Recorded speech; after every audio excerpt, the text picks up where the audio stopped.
This podcast is part of the Soul Zone Network.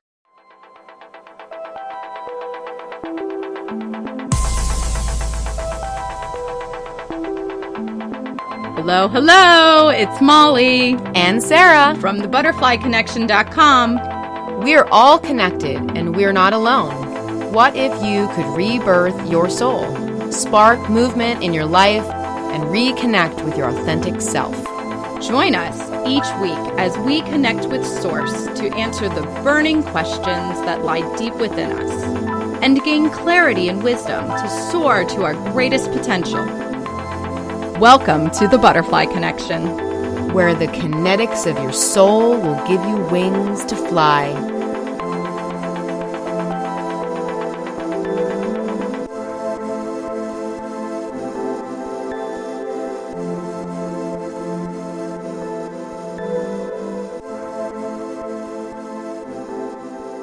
This is BK34, Releasing Guilt.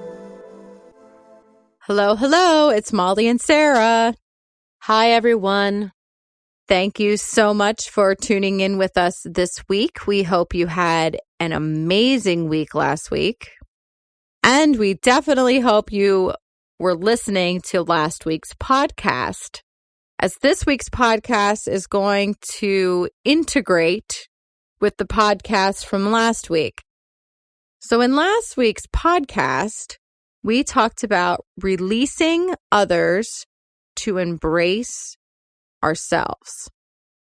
And this week, we want to start talking to you about how to handle any guilt that may arise as you start to put yourself first and have to release relationships in the way that you knew them to be. Because many times as we begin to really choose ourselves and relationships change, we can start to feel guilty for the way in which the relationship is changing, as well as guilty about how the other person is feeling in the relationship change.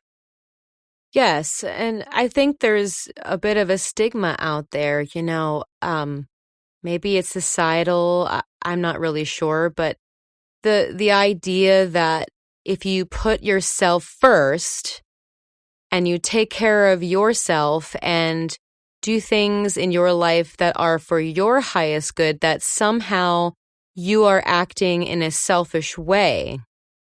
And I think that whole stigma, that whole thought process is a lot of times why we feel guilt in the first place. Whether it be someone who is actually physically saying that to our face, saying, oh, you're being selfish, or if it's just something that we have like a running tape in our head. However it's coming in, it's definitely there. It's like the silent elephant in the room. And guilt is a very, very powerful negative thought process. It's very, it can halt any progress or any growth that you might be hoping to have in your life. So that's why it's so important, I think, to really talk about this specifically. Yes. And I think a lot of times we don't want to admit to feeling guilty about things. And we struggle as people to really dig deeper to find out, where does that guilt come from? And I know many times guilt can start to creep in as early as our childhood because of the expectations that are put on us by family members or friends or teachers, and anybody who is in our life can start to tell us things such as, well, this is what you should be doing and this is what it should look like. And if, as a child, if you're not doing those things in the way the person in authority, so to speak, wants you to do that, then you're made to feel like you're wrong or you're less than or you're not good enough. And then that's where the guilt starts to creep in. And as the guilt starts to creep in, then it's as if every single time you have an experience where you don't meet the expectation of someone else, then you're feeling guilty about it, yet you don't know why you're feeling guilty about it. Yes. And I know from myself and my experiences in my life, I have felt very guilty. I think, and don't get me wrong, like, I don't want to impose the idea that guilt is just bad, because we're all imperfect. We all feel this way from time to time in our life. I think it's what we do with it. It's how we choose to use it. And it's like Molly said, dig deep and figure out, well, what are the reasons why I'm really feeling guilty? And we also have, in our human nature, we have this innate, indescribable way of caring for other people. We have this kindness. We have it built in. And whether or not we tap into it all in the same way, it's there. And when expectations are put on us and there's a little tiny glimmer of, oh, maybe I didn't say that right, or maybe I didn't do something in the way that that person wanted me to, all of those things start to, they build like a snowball. So when you're a child, you might have someone say to you, oh, well, you know, you should have said this to this person, or you should have acted this way in this situation. And so you really don't even know that you're feeling guilt, but you are, because you're like, oh, I feel guilty because now I might have done something to hurt that other person. So it's our nature of caring and wanting to be there for other people, I think, is where it begins. And how can we get ourselves out of that? How can we kind of pull the parachute cord, so to speak, and kind of float out of it? And I think one really great way to do that is to close your eyes and imagine all of that chaos in front of you, all that guilt, all of the things that you feel that you should be doing but you're not doing, or expectations that people have put on you or that you put on yourself. You like sit that in front of you on a whiteboard. And then you take an eraser and you go to all of that stuff and you just start to erase it. And so in this visualization, you erase all of the guilt and all of that stuff, and you are left with a clean slate. Now imagine, what would your life look like? How would you feel? How would things be different if you could take all of those things and the guilt and be able to just wipe them away, be able to just erase them? And I think it's from the outside looking in that we can finally and really tackle this feeling of guilt. Because if we've only ever known that feeling, we really don't think about what it's like to not have it. So I think that would be a really great thing to try to do, and then go from there. Thank you for that, Sarah. Also, in what Sarah was saying about the expectations put on you by others or by yourself, I think it's really important to talk about how we can create guilt within ourselves that isn't even developed by what other people's expectations are. Because as people put expectations on us, we learn to put expectations on ourselves. And then as we put those expectations on ourselves, if we are not meeting those expectations, then we're feeling guilty.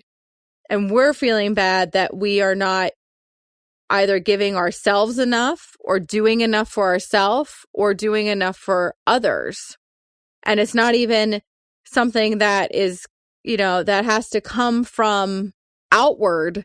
there's a lot of guilt that comes from within based off of how values have been instilled in us in our childhood. And it really does. A lot of this foundation for guilt starts in the beginning. It starts in your environment. And I don't just mean your home environment. Just any environment you're primarily in plays a massive role in the expectations that we put on ourselves. And the guilt really comes from not meeting the expectations, whether it be homework or a job that needs to get done and doesn't get finished, or just the way in which we're expected to behave, or we feel that we should be behaving. And if we're not meeting those expectations, that guilt just seeps in. So really, first and foremost, I think it's important that we start to forgive ourselves for putting the guilt on ourselves. And it starts from within.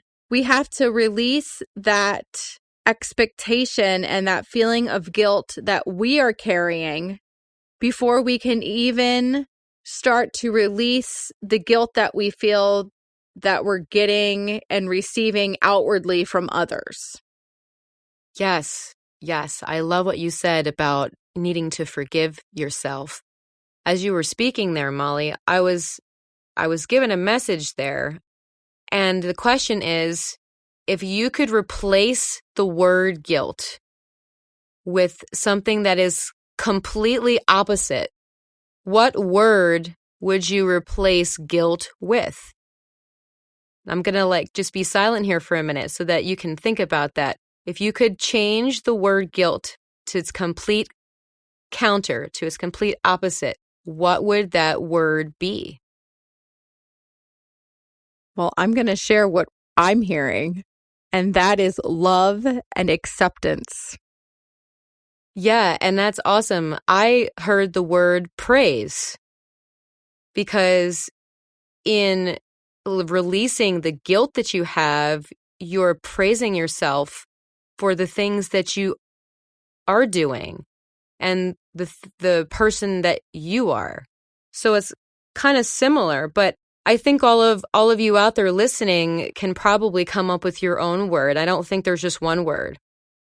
But it's a great exercise because you could probably do this with every negative emotion or negative feeling or negative word. Replace it with something that's positive, whether it be praise, love, acceptance.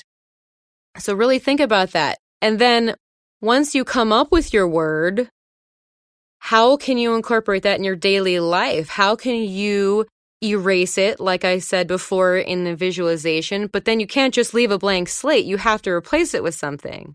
So replace it with this positive thought and this a positive emotion. And then you can incorporate that in a lot of ways.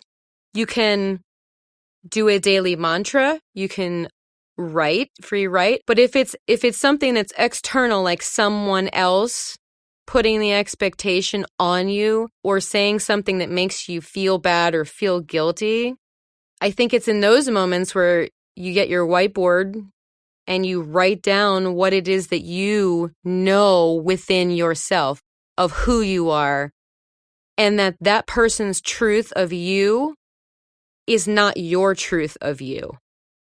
So whatever someone else outwardly thinks of you can no longer infiltrate your energy and your space, because you've just filled up your whiteboard with all of that positive stuff. And it's like you almost created yourself a positive word armor.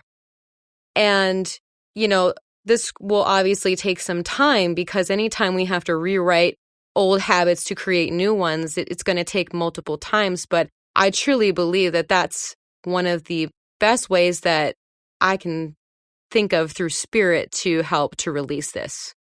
Yes. And give yourself permission to release their expectation. Yes. I'm going to say it again. Give yourself permission to release their expectation. Because whatever expectation someone has of you is not yours. You do not own that. You do not own that idea. You do not own that thought. It has nothing to do with you. It is their stuff. It is their stuff. It's not yours. They only are trying to make you feel guilty because of the guilt they are feeling. There is something going on within that person who has the expectation of you. They are literally feeling like they cannot fulfill their own expectation of themselves. And when people are so deep in their own guilt, the only way they know how to even release some of that is by reflecting it back on the people that are closest to them. And you have to remember, it is not yours to take. It is not your burden to carry or feel. It is theirs. So you have to give yourself permission to release their expectation. And as you do that, you're not going to feel guilty for whatever they're throwing at you. Exactly. And, as we said before in our previous podcast, that, you need to set boundaries and you need to embrace yourself. This concept can't even really occur until you've been able to set the boundaries. And in doing that, though, you start to own your truth. You start to own the truth that exists inside of you. And even if you have feelings of guilt and high expectations of yourself, the great thing about you being able to make the choices for you is you can change that tape. And then also, like Molly was saying, you can outwardly change relationships in how you behave and act and feel for yourself.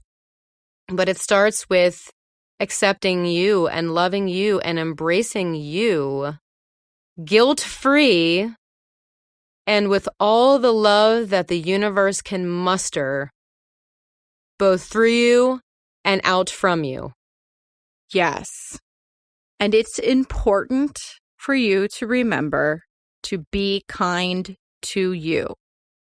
So as you start to feel any inward guilt that you are feeling, recognize it, feel it for a small amount of time, release it, and then tell yourself, I am enough.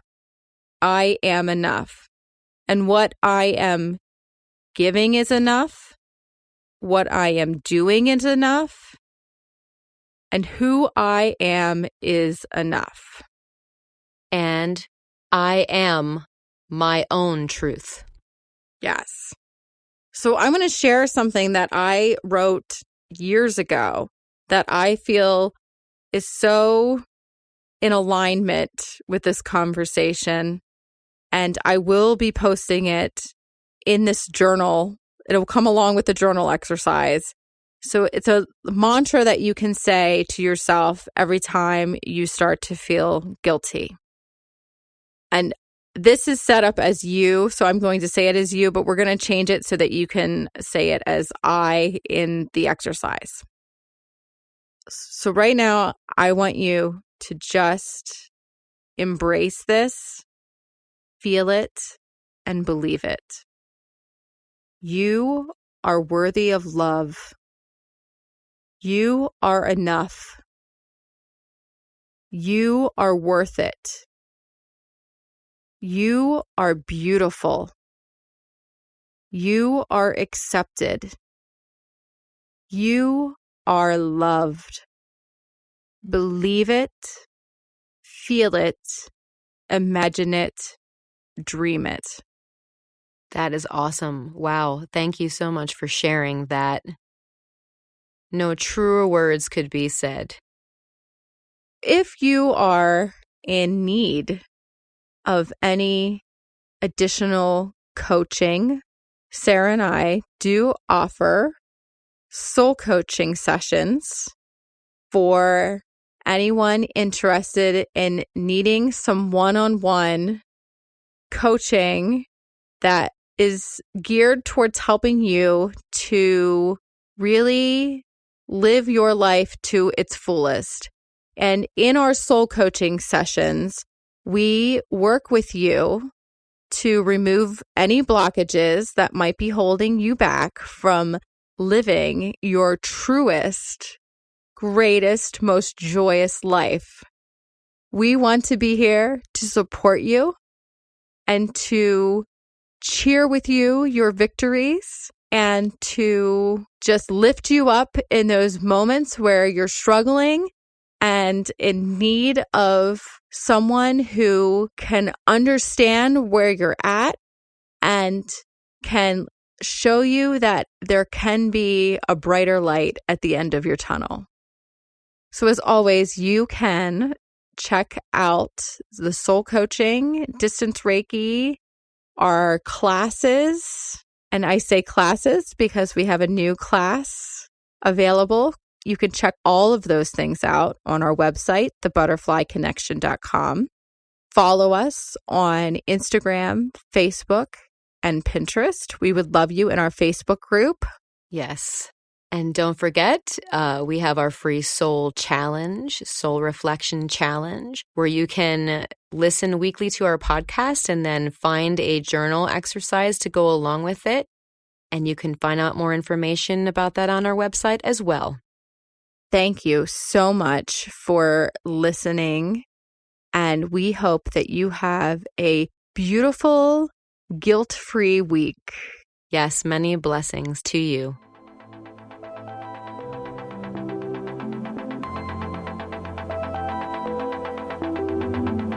Thank you for listening to The Butterfly Connection with Molly Ray and Sara Courtney. Look for Soul Reflections Academy on our website, thebutterflyconnection.com, and sign up for our free Soul Reflection Challenge. We would love to hear from you. Subscribe to our podcast on iTunes and Google Play and give us a review. You can follow us on Facebook, Instagram, and Pinterest. And join us next week for another soul-connecting conversation.